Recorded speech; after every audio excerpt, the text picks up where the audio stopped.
Thank you for participating in this study challenge.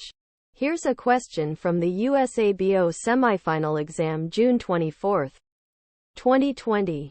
Please drop a like, comment, share this out, and subscribe as we continue to do USABO together. Okay, so in this question you see various plots of mortality rate, or death rate, which is basically the inverse of survival rate. There are three possible trends.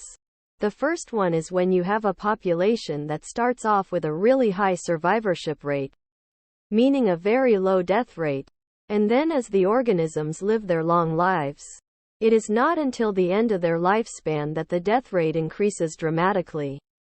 Other organisms just have a constant survival rate, or constant death rate. And then the third general trend we observe is when the death rate is super high at the beginning of the lifespan and later on the death rate plateaus.